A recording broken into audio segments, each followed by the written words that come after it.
Hello friends, physics bye टेक्निश में आपका स्वागत है। आज हम लोग कुछ एप्लीकेशंस पढ़ेंगे रिफ्रैक्शन ऑफ लाइट की। ठीक है, simple applications of refraction of light.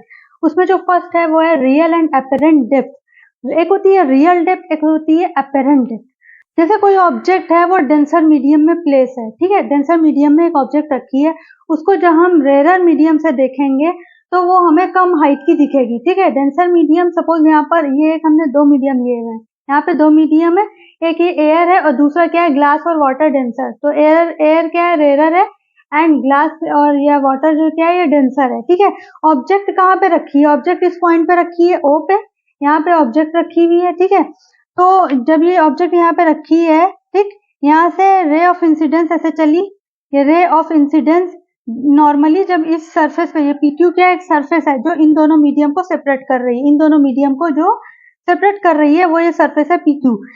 जब यहाँ ये लाइट है जब यहाँ पे इंसिडेंट हुई, ठीक है, इस पॉइंट पे, पॉइंट ए पे जब इंसिडेंट होगी तो क्या होगी ये, क्योंकि नॉर्मली परपेंडिकुलर ये इंसिडेंट हो रही है, नॉर्मली हो रही है, तो ये अनडेविएटेड चली जाएगी इसमें। ठीक है, अनडेविएटेड सेकंड मीडियम में, रेयर मीडियम में चली जाएगी। ठीक है, कोई डेविएशन नहीं होगा। जब ये लाइट रे एंगल ऑफ इंसिडेंस जब आई है, ठीक है, अब ये लाइट रे जब यहाँ पर आए, बी पॉइंट पे जब ये लाइट रे आई, angle of ray of incidence जब यहाँ पे आई, अब क्या होगा, ये मीडियम है डेंसर से रेयर में जब जाएगी तो it will move away from the normal, bend away from the normal. ठीक है, ये क्या हो जाएगी, इससे जो है अवे हो जाएगी। ठीक, सो ये एंगल ऑफ रिफ्रैक्शन आर हो गया। ठीक, फिर ये पॉइंट हमारा क्या है, अब देखिए ये और ये दोनों क्या है, पैरेलल है, ये दोनों पैरेलल है, दो पैरेलल के बीच एक ये ट्रांसवर्सल लाइन होती है, तो this angle and this angle are same, this two angles become same, so this is angle i, ये एंगल क्या है, आई है, तो ये एंगल भी आई हो जाएगा। ठीक है, एंड आफ्टर रिफ्रैक्शन ये जब रिफ्रैक्ट हुई तो नॉर्मल से कितना एंगल बना रही है, आर, ये एंगल ऑफ रिफ्रैक्शन है। ठीक है, ये एंगल ऑफ रिफ्रैक्शन है। जब इस लाइन को हमने इधर बैकवर्ड यहाँ पर लाए तो अब देखिए एक लाइन ये है N B N dash, N B N dash किसके पैरेलल है, ए डैश ए ओ के, ये दोनों लाइंस पैरेलल है। ठीक है, ये दोनों लाइंस पैरेलल है एंड ये एक ट्रांसवर्सल लाइन है। ठीक है, सो ये एंगल और ये एंगल इक्वल हो गए, so angle A I B या B I A B R हो जाएगा। ठीक, अब यहाँ पे हम क्या करेंगे, इस एंगल में अगर हम देखें तो जब ये इसको हम यहाँ पर ये बैकवर्ड लाएंगे तो ये जो यहाँ पर से अगर हम देख रहे होंगे तो हमें इमेज यहाँ पर नहीं दिखेगी, इस ऑब्जेक्ट, ये ऑब्जेक्ट हमको यहाँ पे नहीं दिखेगी, इसकी इमेज हमको यहाँ पे दिखेगी। ये कौन सी इमेज होती है, वर्चुअल इमेज होती है। ठीक है, वर्चुअल इमेज है आई, जो रियल डेप्थ ये है लेकिन हमको दिख यहाँ पे रही है। ठीक है, सो ये आपकी रियल डेप्थ हो गई जहाँ पे दिख रही, ये आपकी अपेरेंट डेप्थ हो गई। ठीक, अब ट्राइंगल ओ ए बी में अगर हम देखें, ये राइट एंगल ट्राइंगल है, triangle O A B, in triangle O A B,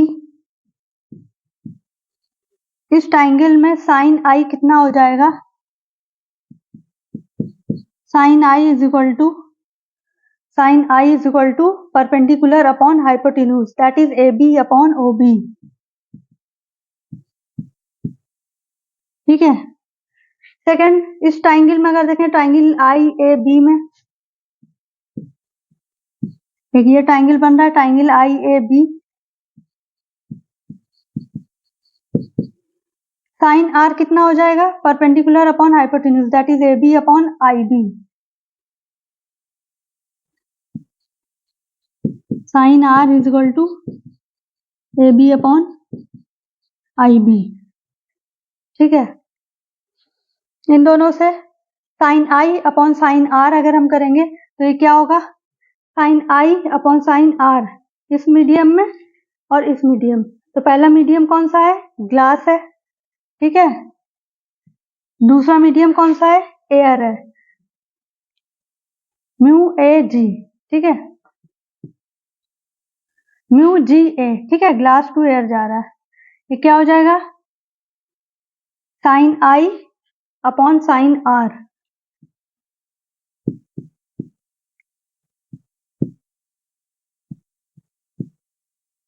ठीक है, अकॉर्डिंग टू स्नेल्स लॉ। ठीक है, Snell's law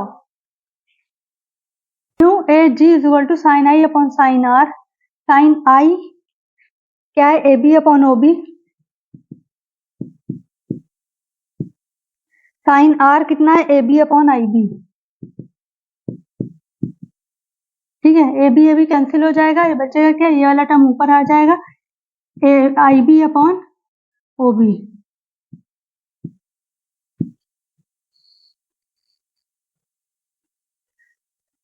I B upon O B. ठीक है, यहाँ पे हमने ग्लास का लिया है, अगर वाटर होता तो ये W हो जाता। तो इन जनरल इसको हम क्या लिख सकते हैं, म्यू ए एम। एम क्या है, कोई भी मीडियम है, mu A M is equal to I B upon O B. ठीक है, तो for any medium it is M, mu A M is equal to mu M A is equal to I B upon O B. ठीक है, ये क्या है, refractive index of air with respect to medium. Refractive index of air with respect to medium क्या है, I B upon O B. Similarly refractive index of medium with respect to air क्या हो जाएगा, 1 अपॉन दिस, 1 अपॉन दिस। ये हमने पढ़ा था कि mu 1 2 into mu 2 1 is equal to 1 है। ठीक है, सो जब इसको जो है हम करेंगे तो mu A M is equal to क्या हो जाएगा, 1 upon mu M A that is O B upon I B. ठीक है, ये बी पॉइंट जो है, बी और ए बहुत ही क्लोज होते हैं। ठीक है, point B is very close to A. ठीक है, यहाँ पर ये एक्सप्रेस करने के लिए, दिखाने के लिए, समझाने के लिए बी और ए को दूर दूर दिखाया गया है। जैसे बी और ए बहुत ही they are very close to each other. ठीक है, बहुत ही क्लोज होता है, तो हम इसको क्या कह सकते हैं कि ये दोनों point I A is equal to I B. यहाँ से हम क्या कह सकते हैं, जब ये क्लोज है तो बहुत ही पास है, तो इसको हम कह सकते हैं कि I B is equal to I A and O B is equal to O A. ठीक है, सो यहाँ पे हम क्या इसको लिख सकते हैं कि mu M A is equal to O A upon I A, O A upon I A. ठीक है, एंड ओ ए क्या है हमारा, what is O A, real depth, and what is I A, apparent depth. So it's a ratio of real depth upon apparent depth.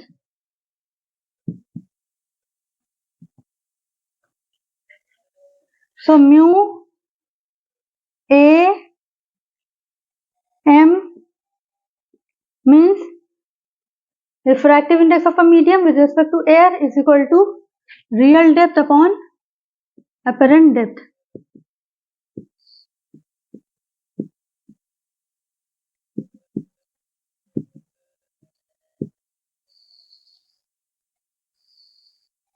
So mu a m means refractive index of a medium with respect to air is equal to real depth upon apparent depth. ठीक है, and what about shift OI? जो shift हो रहा है, ठीक है, really depth इतनी थी लेकिन अब ये यहाँ पे दिखने लगा था। हमने यहाँ पे जैसे कोई कॉइन है यहाँ पर रखा है, कोई भी कॉइन, उसको हम एक बकेट में पानी अगर भर के देखें, अगर हम सेकंड मीडियम जो डेंसर मीडियम ले रहे हैं, वो अगर हमारा वाटर है तो उसमें अगर हमने वाटर बकेट में पानी भरा, ठीक है, उसके बेस में एक हमने कॉइन डाल दिया, एक सिक्का डाल दिया। ठीक है, अब जब हम यहाँ ऊपर से देखेंगे उसको, तो वो यहाँ पे ना दिख के कुछ ऊंचाई पे दिखेगा। ठीक है, वो उसकी जो है क्या हो जाएगी, अपेरेंट डेप्थ होगी। ठीक है, सो ये एक शिफ्टिंग हो रही है, इतनी शिफ्टिंग हो गई, तो शिफ्ट ओ आई कितना हो जाएगा, ये शिफ्टिंग क्या हुआ, रियल डेप्थ में से जब अपेरेंट डेप्थ हटा देंगे तो वो ये इतना आ जाएगा, means real depth minus apparent depth.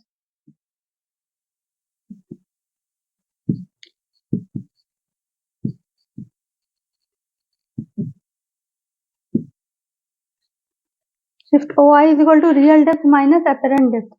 ठीक, real depth minus apparent depth, real depth common ले लें तो ये क्या हो जाएगा हमारा, 1 minus apparent depth upon real depth.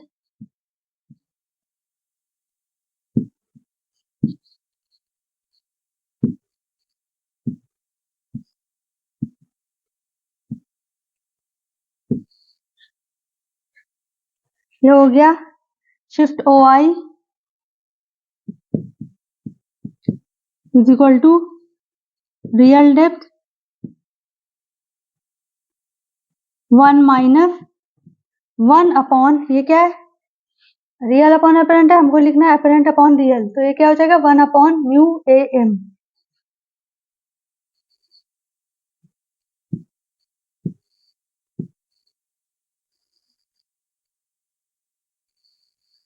ये क्या है, शिफ्ट ओ आई,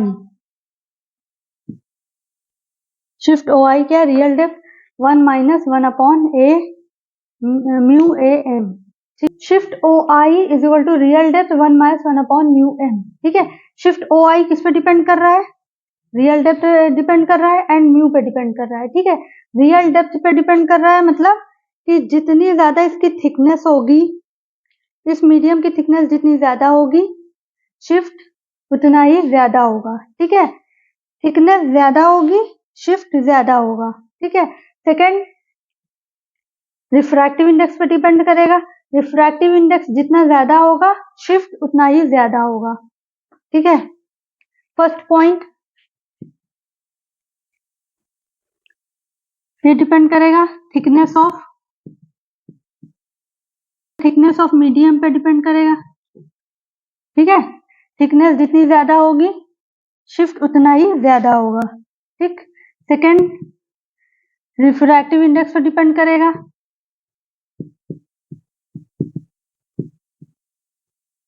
यहां से देखिए रिफ्रैक्टिव इंडेक्स ज्यादा होगा तो ये फैक्टर कम, इनसे फैक्टर ज्यादा हो गया तो शिफ्ट ज्यादा हो गया। रिफ्रैक्टिव इंडेक्स हाई होने पे शिफ्ट लार्ज हो जाएगा। ठीक है, रिफ्रैक्टिव इंडेक्स लार्ज होने पे शिफ्ट लार्ज हो जाएगा। ठीक है, more the refractive index more is the shift. ठीक, third factor wavelength of light पे डिपेंड करेगा, तो वेवलेंथ ऑफ लाइट ज्यादा होने पे शिफ्ट कम होगा। ठीक है, सो वायलेट के लिए वेवलेंथ ऑफ लाइट क्या होती है, वायलेट के लिए कम होती है देन रेड, सो शिफ्ट क्या हो जाएगा, वायलेट के लिए ज्यादा होगा रेड के कंपैरिजन में।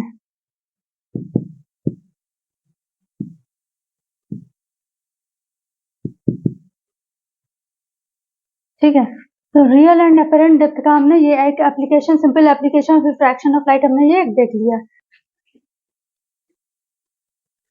सेकेंड एप्लीकेशन क्या है रिफ्रैक्शन ऑफ लाइट की, apparent bending of stick under water, apparent bending of stick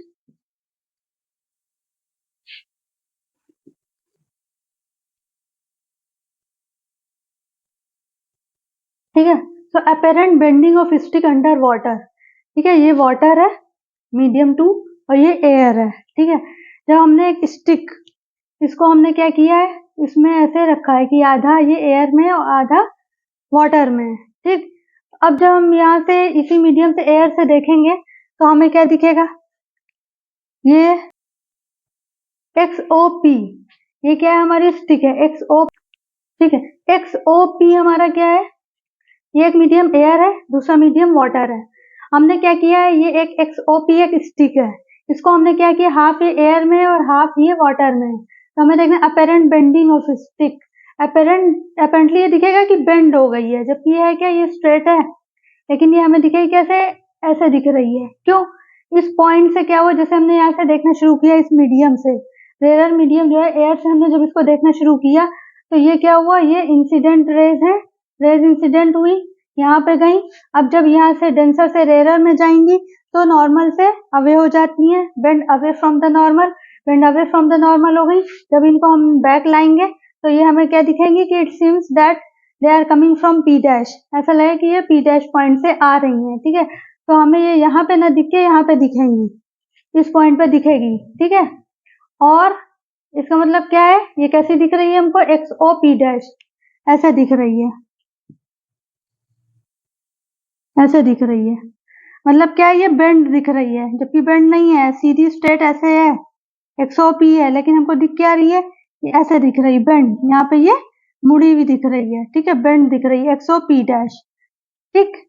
तो ये क्यों है, it is due to refraction of light. हम देख रहे हैं कि स्टिक को जो हमने वाटर में बेंड किया है और जब हम रेयर मीडियम से देख रहे हैं तो ये हमें कैसी दिख रही है, बेंड दिख रही है, ठीक है। So these are the two simple applications of refraction of light, ठीक है। Please subscribe my channel and share with your friends. Thank you.